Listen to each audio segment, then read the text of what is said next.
അവിടെ KSUവിൻ്റെ മാർച്ചിൽ ജലവീരങ്ങി പ്രതിഷേധമൊക്കെ ഉണ്ടാകുന്നുണ്ട്. റാഗിങ്ങിനെതിരെയാണ് അവിടെ ശക്തമായ പ്രതിഷേധം ഇപ്പോൾ KSU അടക്കമുള്ള വിദ്യാർത്ഥി സംഘടനകൾ നടത്തുന്നത്. ABVP നേരത്തെ അവിടെ സമരമായി എത്തിയെന്നാണ് അറിയാൻ കഴിയുന്നത്. കോളേജിലേക്കാണ് പ്രതിഷേധ പ്രകടനം.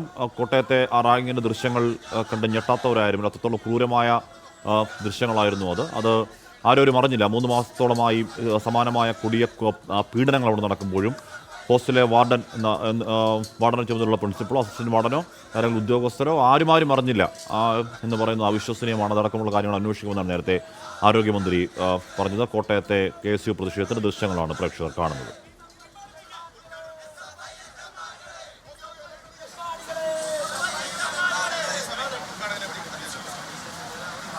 ടോബി ജോൺസൺ വാർത്തയുടെ വിവരങ്ങൾ വച്ചിരുന്നു. ടോബി, അതിൽ വൈകിയാണെങ്കിലും വിദ്യാർത്ഥി സംഘടനകളുടെ പ്രതിഷേധം തുടങ്ങുകയാണോ?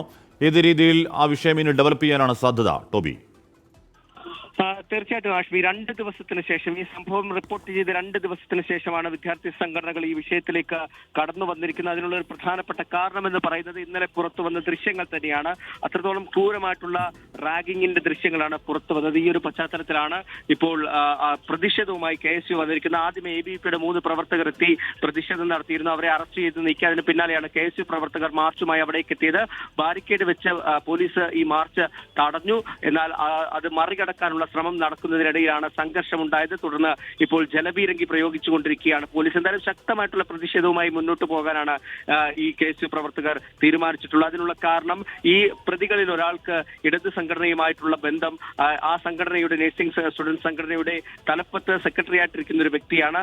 SFIയുമായിട്ടുള്ള അദ്ദേഹത്തിനുള്ള ബന്ധം. ഇതൊക്കെ പറഞ്ഞുകൊണ്ടാണ് KSU ഈ മാർച്ച് നടത്തുന്നത്.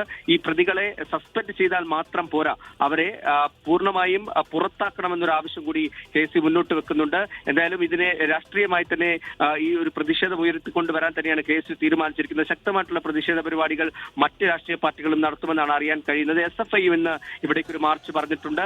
അതോടൊപ്പം തന്നെയാണ് ABVPയുടെ ഒരു പ്രതിഷേധം നടന്നത്. എന്തായാലും ശക്തമായിട്ടുള്ള പ്രതിഷേധം വിദ്യാർത്ഥി സംഘടനകളുടെ ഭാഗത്തു നിന്നും ഉയർന്നു വരുന്ന കാഴ്ചയാണ് നമുക്ക് കാണാൻ സാധിക്കുന്നത്. ഇപ്പോൾ പ്രവർത്തകരെ അവിടെ നിന്ന് നീക്കാനുള്ള നടപടികളിലേക്ക് പോലീസ് കടന്നിട്ടുണ്ട്.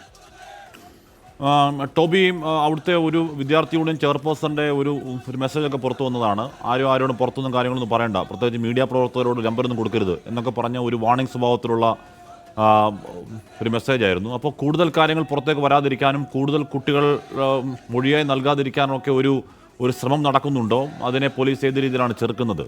ടോബി. അത്തരത്തിലുള്ള ചില കാര്യങ്ങൾ, അതായത് മാധ്യമങ്ങളോട് കാര്യങ്ങളൊന്നും പറയേണ്ടതില്ല എന്നൊരു നിലപാട് മാനേജ്മെന്റിനും ചില വിദ്യാർത്ഥി നേതാക്കൾക്കുമൊക്കെ താല്പര്യമുണ്ട് എന്നുള്ള സൂചനകൾ തന്നെയാണ് ലഭിക്കുന്നത്. അതുകൊണ്ടാണ് ഇത്തരത്തിലുള്ള മെസ്സേജുകളൊക്കെ പ്രചരിച്ചത്. എന്തായാലും നിലവിൽ ഈ ഇരകളായിട്ടുള്ളവർ ആരും തന്നെ മാധ്യമങ്ങളിൽ പ്രതികരിക്കാൻ തയ്യാറായിട്ടില്ല. മറ്റ് വിദ്യാർത്ഥികൾ ആരെങ്കിലും തുറന്നു പറയാൻ തയ്യാറാകുമോ, മാധ്യമങ്ങൾക്ക് മുന്നിൽ വന്ന് സംസാരിക്കാൻ തയ്യാറാകുമോ എന്നൊക്കെ നമ്മളും അന്വേഷിക്കുന്നുണ്ട്. പക്ഷേ നിലവിൽ അത്തരത്തിലുള്ള പ്രതികരണങ്ങളൊന്നും പുറത്തേക്ക് വന്നിട്ടില്ല.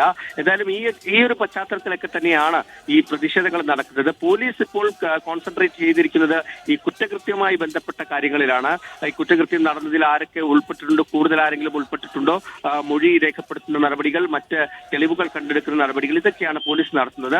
ആ നടപടികളാണ് പോലീസ് അന്വേഷണത്തിന്റെ ഭാഗമായി മുന്നോട്ട് കൊണ്ടുപോകും. അതിനുശേഷമായിരിക്കും ഇത്തരത്തിലുള്ള ഇത് ഒതുക്കി തീർക്കാൻ ഏതെങ്കിലും സ്ഥലത്തു നിന്നുള്ള സമ്മർദ്ദങ്ങൾ ഉണ്ടോ എന്നടക്കമുള്ള കാര്യങ്ങളിലേക്ക് പോലീസ് അന്വേഷണം കടക്കുക എന്നാണ് നമുക്ക് മനസ്സിലാക്കാൻ സാധിക്കും. എന്തായാലും പ്രതിഷേധം ഇപ്പോഴും തുടർന്നുകൊണ്ടിരിക്കുകയാണ്. ജലപീരങ്കി 3 തവണ പ്രയോഗിച്ചു. കൂടുതൽ ശക്തമായിട്ടുള്ള പ്രതിഷേധമായി പ്രവർത്തകർ പിരിഞ്ഞു പോയില്ലെങ്കിൽ അറസ്റ്റ് ചെയ്ത് നീക്കാൻ തന്നെയാണ് തീരുമാനം. ഓക്കെ, ടോബി ജോൺസൺ ആ വാർത്തയുടെ വിവരങ്ങൾ നൽകിയത്. അവിടെ KSUവിൻ്റെയും ABVPയുടെ പ്രതിഷേധങ്ങൾ അല്പസമയം മുമ്പ് നടന്നത്. ഇപ്പോൾ വാർത്ത വന്ന് 1-2 ദിവസമായി. അതിനുശേഷമാണ് വിദ്യാർത്ഥി സംഘടന പ്രതിഷേധമായി രംഗത്തുന്നത്. ഇപ്പോൾ ഈ ദൃശ്യങ്ങൾ പുറത്തു വരുമ്പോഴാണ് അതിൻ്റെ ഗ്രാവിറ്റി എല്ലാവരും അറിയുന്നത്. വിദ്യാർത്ഥി സംഘടനകൾ എല്ലാവരും അറിയുന്ന കൂട്ടത്തിൽ അറിഞ്ഞാൽ മതിയോ എന്നൊരു ചോദ്യം അവിടെ നിൽക്കുന്നുണ്ട്. കുറച്ചുകൂടി ഉത്തരവാദിത്തത്തോടെ അവർ പെരുമാറേണ്ടതല്ലേ എന്ന ചോദ്യം നിൽക്കുന്നു. കാര്യം ഈ പറയുന്ന ക്യാമ്പസിൽ ഈ വിദ്യാർത്ഥികൾ കാര്യമായി ഇല്ലെങ്കിൽ കൂടിയും അവരുടെ കൂട്ടത്തിൽപ്പെട്ടവരാണ് വിദ്യാർത്ഥികൾ. അതിലൊരു 1-ാം വർഷ വിദ്യാർത്ഥി ഇത്ര ക്രൂരമായ പീഡനം നേരിടുമ്പോഴും ആരും ഏതെങ്കിലും ഒരു വിദ്യാർത്ഥി സംഘടന പോലും അറിയാതെ പോകുന്നു എന്നൊക്കെ പറയുമ്പോൾ അവർക്കും ഉത്തരവാദിത്തത്തിൽ ചില പ്രശ്നങ്ങളുണ്ടോ എന്ന ഒരു ആത്മപരിശോധന നടത്തട്ടെ. ഒരാളല്ല, എല്ലാവരും.